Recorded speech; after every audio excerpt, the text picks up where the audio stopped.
Samia Suluhu akata unyonge na kumwendea kwa kishindo Mange Kimambi. Ujambo na karibu kwa taarifa zetu za Kenyascope na kumbuka kusubscribe. Baada ya machafuko yaliyotokea baada ya uchaguzi wa tarehe 29, Samia Suluhu alimwendea Mange Kimambi kwa kishindo na kuibua kesi ambayo inadhamiria kumweka ndani Mange Kimambi. Lakini mabadiliko ya ghafla ya tarehe ya kusikilizwa kwa kesi ya uchumi hiyo ya nambari 000021172 ya mwaka huu dhidi ya mwanaharakati huyo maarufu wa mtandaoni yameukwamisha mchakato wa kisheria kwa zaidi ya mwaka mmoja na kufanya mjadala wake kuwa sehemu ya masimulizi marefu kuhusu rasimu, nguvu za dola na siasa za kidijitali zinazoendelea kuiweka Tanzania katika kivuli cha shinikizo la kimataifa. Kesi hiyo imepangwa upya hadi Januari tarehe 28 mwaka 2026 baada ya upande wa serikali kuwasilisha mbele ya mahakama hoja kwamba upelelezi haujakamilika.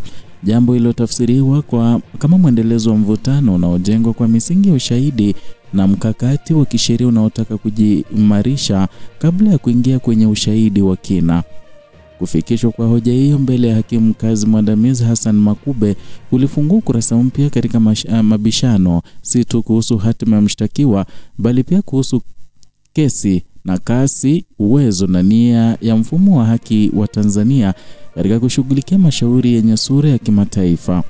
Mjadala uliendelea kupata nguvu baada ya kubainika kwa upande wa utetezi huko na wakili aliyejitokeza mahakamani aliyosababisha hakimu kuagiza upande wa jamhuri kuhakikisha utaratibu wote unakamilika kabla ya tarehe mpya ili shauri liwe tayari kuingia kwenye hatua rasmi ya usikilizwaji. Mange Kimambi anakabiliwa na mashtaka mazito ya utakatishaji fedha yenye thamani ya shilingi milioni 138.5 ambayo inadaiwa yalipatikana kati ya Machi 1 na Machi 31 mwaka 2022 katika maeneo mbalimbali ya Dar es Salaam. Mwisho wa mwezi huo umegeuka kuwa kiini cha madai kwamba fedha hizo zilitokana na uhalifu na kwamba mshtakiwa alizipokea akijua wazi kuwa vyanzo vyake vilikuwa vya mashaka ya kisheria. Madai mengine yanamweleza Mange kama mtu aliyefanya kazi ya uandishi wa habari bila kibali pamoja na kutumia njia za vitisho kudai malipo. Kwa mujibu wa mashtaka hayo, kazi ya uandishi bila kibali imegusia kipengele pana zaidi cha uendeshaji wa taaluma kwa mujibu wa sheria za Tanzania, ambapo uandishi wa habari unawekwa chini ya taratibu zinazotakiwa kufuatwa ili kulinda usalama, ubora na uadilifu wa taaluma.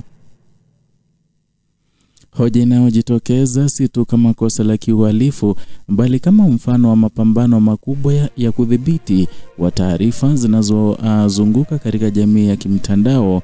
Na kwa upande mwingine, shtaka la kudai malipo kwa vitisho linaongeza uzito wa shtaka pana la utakatishaji fedha kwa sababu linaonyesha uwepo wa kile kinachoonekana kama mfumo wa kujipatia fedha nje ya utaratibu wa kawaida.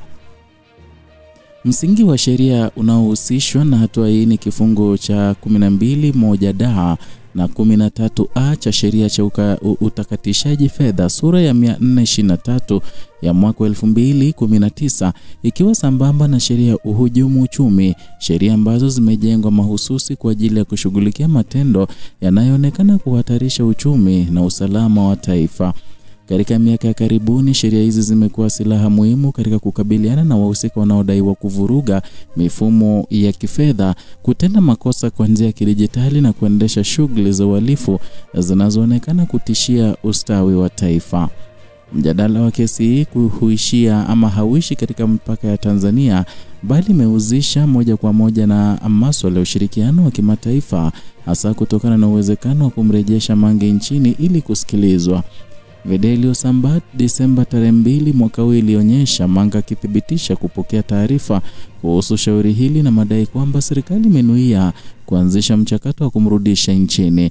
Tukio hili limeunganishwa na sheria ya kurejeshwa kwa watuhumiwa kutoka nje ya nchi mwaka 2019, sheria ambayo inatambua utakatishaji fedha kama moja ya makosa yanayoweza kuharakisha zoezi la kurudishwa.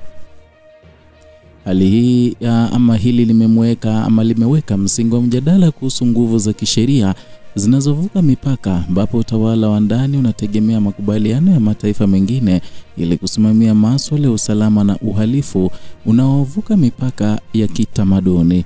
Kwa Tanzania na Marekani, ushirikiano wa muda mrefu kuhusu masuala ya uhalifu haswa wa kimataifa umetajwa kama chombo cha kutumiwa na serikali kuanza mchakato wa kurejesha watu wanaodaiwa kuhusika na makosa yanayoathiri ustawi wa taifa.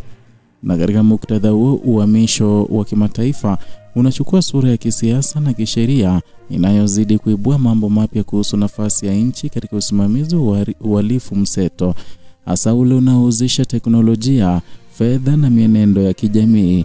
Hatua ya serikali kuangalia uwezekano wa kuendesha mchakato wa kumrejesha Mange imeonekana kama ishara ya kuingia katika awamu mpya ya vita dhidi ya makosa mtandaoni na miundo mikubwa ya kifedha inayoweza kuwa chanzo cha upatikanaji wa pesa haramu. Chimbuko la dhana ya kumchukulia hatua Mange limeanza kabla ya kusajiliwa kwa shauri hili, takriban mwezi mmoja nyuma, wakati mwanasheria mkuu wa serikali Hamza Johari alipoeleza dhamira ya serikali kuchunguza misingi ya tuhuma kwamba Mange amekuwa akihamasisha maandamano. Taarifa hizo zilijengwa katika mazingira ambayo Tanzania inakabiliwa na mijadala kuhusu uhuru wa maoni, nguvu za dola na umiliki wa simulizi la kitaifa katika zama za kidijitali. Kauli ya mwanasheria mkuu ilifichua ukweli kwamba hatua za kisheria zinaonekana leo hazikuibuka ghafla, bali zimekuwa matokeo ya mjadala wa muda mrefu na uhusiana na mabadiliko ya tabia ya kijamii na kisiasa. Na katika ulimwengu ambapo uhamasishaji wa raia umehamia kwenye majukwaa ya kidijitali, uhalisia wa hatari unaojengwa na umati unaofikiwa kwa sekunde moja unaongeza wasiwasi wa dola kuhusu kudhibiti mihemko ya kijamii. Ndiyo maana hatua ya kujiandaa kisheria imekuzwa kama mkakati wa kukubaliana na aina mpya ya wimbi la kijamii linaloweza kuathiri utawala wa usalama. Upelekaji wa kesi mbele ya mahakama umeleta taswira changamoto kubwa ambayo mfumo wa haki wa Tanzania unakabiliana nayo katika dunia inayotawaliwa na haraka ya taarifa. Kesi yenye sura ya kimataifa inayohusishwa na masuala ya utakatishaji fedha, uandishi wa habari na uwezekano wa uchochezi inahitaji uchunguzi wa kina unaotumia mbinu za kisasa na usahihi wa ushahidi. Hoja upelelezi kutomiliki ama kutokamilika inaibua dhana kwamba mashauri ya aina hii yanahitaji muda mrefu kuliko mashauri ya kawaida, na kwamba umahiri wa kitaalamu unaohitajika ili kuthibitisha kila kipengele cha mashtaka bila kuacha nafasi ya mashaka. Kama sehemu ya utawala wa sheria, mahakama imetarajiwa kulinda mchakato wa haki kwa kuzingatia taratibu bila kuathiriwa na mwangwi wa mijadala ya nje. Lakini hali ya kutokuwepo kwa wakili wa utetezi inaweza kuchukuliwa kama changamoto katika kuhakikisha mlingano wa haki kwa pande zote, hasa wakati ambapo upande wa serikali una nguvu kubwa ya kiutendaji na kifedha. Kusogezwa kwa tarehe ya kesi mpaka Januari 28 mwaka huu ama mwaka ujao hakujatia tu urefu wa safari ya kisheria, bali pia kumeongeza wasiwasi kuhusu mustakabali wa shauri hili. Kesi kama hii inayogusa ukatishaji fedha, usalama wa taifa na ushirikiano wa kimataifa inaweka Tanzania katika njia panda ya uamuzi. Taifa linaendelea kusubiri kuona kama kesi itaingia katika hatua ya kusikilizwa kwa ushahidi au kama itazidi kusogezwa katika mazingira ya urasimu na upigaji hesabu wa kimkakati. Katika zama hizi za taarifa, mshtakiwa ambaye anaathiri mjadala wa kisiasa kupitia majukwaa ya kidijitali na dola inayojitahidi kusimamia usawa wa nchi wanakutana katika uwanja wa kisheria unaohitaji uthabiti wa ushahidi na umakini wa mchakato. Kwa sasa simulizi hili linaendelea bila mwisho thabiti na katika mazingira ambayo sheria ya siasa zimeunganishwa kwa namna ngumu kuliko wakati wowote wa nyuma.